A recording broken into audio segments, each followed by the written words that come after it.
প্রিয় শিক্ষার্থীরা, আশা করি তোমরা সকলেই খুবই ভালো আছো, সুস্থ আছো। আজকের আমাদের আয়োজনে রয়েছে প্রাথমিক বিজ্ঞান বইয়ের তৃতীয় শ্রেণীর প্রাথমিক বিজ্ঞান বইয়ের 39, 40, 40 পৃষ্ঠা। এটা তোমাদের অধ্যায় নাম্বার হবে তৃতীয় অধ্যায়। এটার অধ্যায় হবে তৃতীয় অধ্যায় এবং এই অধ্যায় থেকে আজকে আমরা যে সমস্ত সমাধানগুলো আছে এই সমাধানগুলো সব দেয়া হবে। তো আমাদের সাথে থাকার জন্য ধন্যবাদ এবং আমরা আমাদের পাঠে সরাসরি চলে যাই। আমি চলে যাওয়ার আগে একটা বিষয় বলতে চাই, সেটি হচ্ছে তোমরা যারা এগুলো ভালোভাবে বুঝতে চাও তাদের জন্য অবশ্যই প্রথমে রিডিংটা ভালোভাবে পড়তে হবে। তো আমি আশা করব তোমরা সকলেই রিডিংটা পড়ে নিয়েছো। তো এখন আমরা সমাধান করব। চলো, প্রথমে অনুশীলনীতে আমরা দেখতে পাচ্ছি যেটি অনুশীলনীর মধ্যে সঠিক উত্তর প্রথমে আছে। তো সঠিক উত্তর আছে কোন খাদ্যটি শুধু দুধ থেকে তৈরি হয়। এখানে রয়েছে পায়েস, সেমাই, মাখন, ফিরনি। তাহলে দুধ থেকে শুধুমাত্র তৈরি হয় সেটির নাম হলো মাখন। আম কোন ঋতু বা সময়কালের ফল। এটি হলো গ্রীষ্মকাল, বর্ষাকাল, হেমন্তকাল, শরৎকাল। এখানে 4টি দেওয়া আছে, এটির মধ্যে গ্রীষ্মকালীন ফল হলো আম। তোমরা গ্রীষ্মকালীনটাকে কারেক্ট করবে। পেয়ারা আমাদের শরীরের প্রধানত কোন ধরনের কাজ করে। শক্তি যোগায়, দেহের ক্ষয় পূরণ করে, সৌন্দর্য বৃদ্ধি করে। তোমরা অনেকেই জেনে থাকবা পেয়ারাতে কিন্তু প্রচুর পরিমাণে ভিটামিন সি রয়েছে। তো রোগ প্রতিরোধ ক্ষমতা বাড়ায় বা রোগ প্রতিরোধ করে। শব্দগুলো থেকে গঠিত শব্দ নিয়ে শূন্যস্থান পূরণ করি। এখানে রয়েছে শর্করা জাতীয় খাদ্য থেকে আমরা পাই ড্যাশ পাই। কি পাই আমরা? শর্করা জাতীয় খাবার থেকে আমরা অলওয়েজ শক্তি পাই, যেটি আমাদের শরীরে শক্তি যোগায়। টিউবওয়েলের পানিতে বিভিন্ন ধরনের ড্যাশ মিশ্রিত থাকে। খনিজ মিশ্রিত থাকে। এখানে হবে খনিজ। ডিমের সাদা অংশ আমিষ আর কুসুম ড্যাশ জাতীয় পদার্থ। এখানে হবে এটি চর্বি জাতীয় পদার্থ।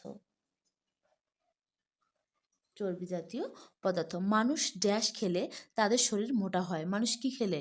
এখানে রয়েছে ফাস্টফুড, শক্তি, চর্বি। তো মানুষ ফাস্টফুড খেলে তাদের শরীর মোটা হয়। তাহলে এইখানে হবে ফাস্টফুড।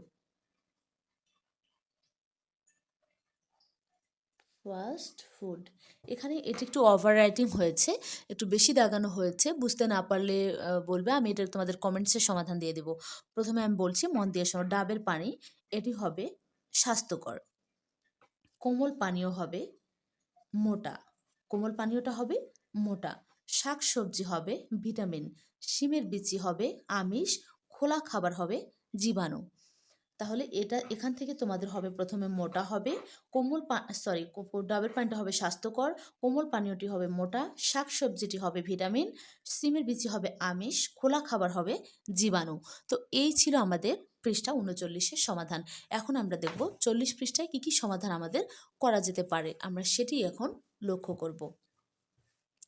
আমরা প্রথমেই দেখতে পাচ্ছি সংক্ষিপ্ত প্রশ্ন। আমাদের খাদ্যের প্রধান দুটি উৎসের নাম লিখো। উৎস মানে হচ্ছে যেখান থেকে আমরা খাদ্য পেয়ে থাকি। এই যে আমরা খাদ্যটা পাই সেটার মধ্যে প্রধান দুটি উৎস, মানে প্রধান আমরা কোন কোন জায়গা থেকে খাবার পাই সেটি আমাদের লিখতে বলেছে। 2 নম্বর প্রশ্নটি হলো আমিষ জাতীয় খাদ্য আমাদের শরীরে কি ধরনের কাজ করে, আমরা এটিও জানবো। নিরাপদ ও স্বাস্থ্যকর খাবার বলতে কি বোঝায়? নিরাপদ পানীয়ের দুটি উদাহরণ দিই। তো চলো, আমরা এই সংক্ষিপ্ত প্রশ্নগুলো এতক্ষণ আমরা দেখে নিলাম। এখন আমরা এগুলোর সমাধান দেখব। এখন সমাধানটা আমরা এভাবে করেছি যে যদি আমি এখন লিখতে যাই তাহলে তোমাদের সময় অনেক নষ্ট হবে। দ্যাটস ওয়াই আমি আগেই সব লিখে রেখেছি। তোমরা শুধুমাত্র এগুলো আমরা বুঝতে বুঝতে একটু পড়বো। That's it. তোমরা এখান থেকে নোট করে নেবে। আমি আরেকটা বিষয় বলতে চাই, ক্লাস 3-তে ওঠার পর কিন্তু তোমরা অনেকেই গাইড ইউজ করো। আমার মনে হয় না সেটি খুবই ভালো আইডিয়া হবে। কারণ গাইডের মধ্যে তোমার অপ্রয়োজনীয় বা তোমার মনে হবে যে তোমার এই লাইনটা প্রয়োজন নেই বা তুমি এর থেকে বেটার কিছু করতে চাও, সেজন্য গাইডের থেকে বেটার অপশন হবে তোমাদের নোট করা, এবং অবশ্যই তোমরা এখানে নোট করে রাখবে। আমি কিন্তু তোমাদের পর্যায়ক্রমে প্রশ্নও দেখাবো। বিজ্ঞান প্রশ্ন কী ধরনের তোমাদের হতে পারে এই ধরনের প্রশ্ন আমি তোমাদেরকে দেখাবো। যেমন সংক্ষিপ্ত প্রশ্ন প্রথমটা হলো আমাদের খাদ্যের প্রধান দুটি উৎসের নাম লিখো। তাহলে খাদ্যের প্রধান দুটি উৎস অর্থাৎ আমরা কোন জায়গা থেকে খাদ্য পাই, এরকম জায়গার নাম জানতে চেয়েছে। খাদ্যের প্রধান দুটি উৎসের নামগুলো হলো উদ্ভিদ ও প্রাণী। অর্থাৎ আমরা উদ্ভিদ থেকে খাবার পাই এবং প্রাণী থেকেও আমরা খাবার পাই। এখানে আরেকটি বিষয়, এই দেখো প্রশ্নের শুরুতেই আমরা এখানে একটি লাইন লিখেছি, সেটি কি? খাদ্যের প্রধান দুটি উৎসের নাম হলো। এই লাইনটা তোমরা অবশ্যই উল্লেখ করবে, নাহলে কিন্তু তোমরা সরাসরি এখানে আসতে পারতে। বাট একটু প্রশ্নটা বেটার ভালো লাগার জন্য বা এক্সামিনার যেন তোমার প্রশ্নটা ভালো মনে করে বা একটু মার্কস দেয়, দ্যাটস ওয়াই তোমাকে এই লাইনগুলো অ্যাড করতে হবে। আমিষ জাতীয় খাদ্য আমাদের শরীরে কী কী ধরনের কাজ করে? আমিষ আমাদের শরীরের ক্ষয়পূরণ করে ও বৃদ্ধি সাধন করে, মাংসপেশি গঠনে সাহায্য করে। তাহলে কি আমিষ কী করে? আমাদের দেহের ক্ষয়পূরণ করে, যে শক্তিতে যে ক্ষয় হয়েছে সেটি করে। তারপর আমাদের শরীর বাড়তে সহযোগিতা করে, মাংসপেশি গঠনে সাহায্য করে। গ নম্বর প্রশ্নটি হলো, নিরাপদ ও স্বাস্থ্যকর খাদ্য বলতে কি বোঝায়? যে খাদ্য আমাদের শরীরের কোনো ক্ষতি করে না এবং শরীরকে সুস্থ ও রোগমুক্ত রাখে তাকে নিরাপদ ও স্বাস্থ্যকর খাবার বলে। আমরা এখানে কোনো কঠিন ভাষা নেই, সুতরাং এটা আশা করি তোমাদের বুঝতে ভুল হওয়ার কথা না।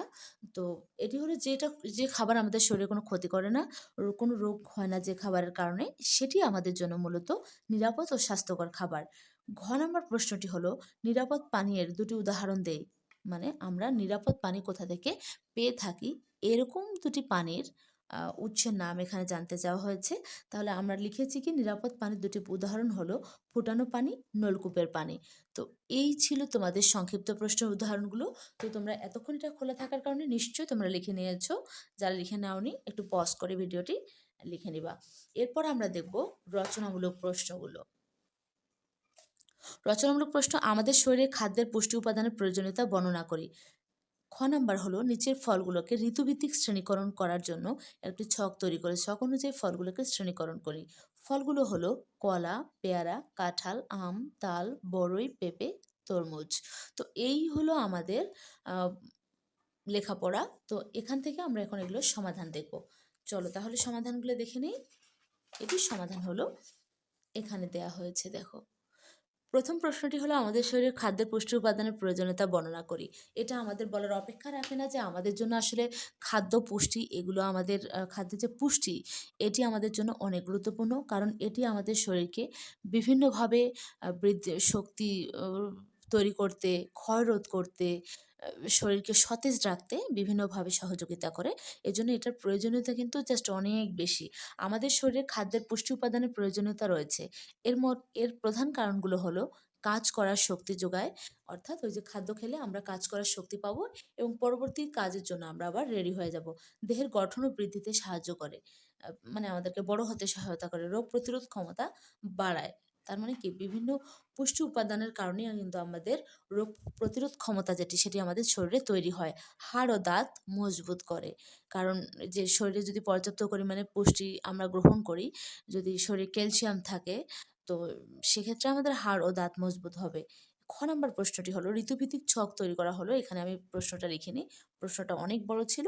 এখানে মূলত কিছু ফলের নাম দেওয়া আছে বইয়ের মধ্যে, সেগুলো থেকে তোমাকে ঋতুভিত্তিক ভাগ করিয়ে দিতে হবে। তাহলে গ্রীষ্মকালীন ফল, শীতকালীন ফল, বারোমাসি ফল। তো গ্রীষ্মকালীন ফল হলো আম, কাঁঠাল, তরমুজ, তাল। শীতকালীন ফল যেগুলো এখানে নাম দেওয়া আছে সেটি থেকে শুধুমাত্র আমরা বড়টাকে এখানে নিতে পেরেছি। বারোমাসি ফল হলো কলা, পেঁপে, পেয়ারা। তো আজকে পর্যন্ত আমাদের এই পর্যন্ত এই ক্লাসটা ছিল। সবাই ভালো থাকবে, সুস্থ থাকবে। ধন্যবাদ সবাইকে।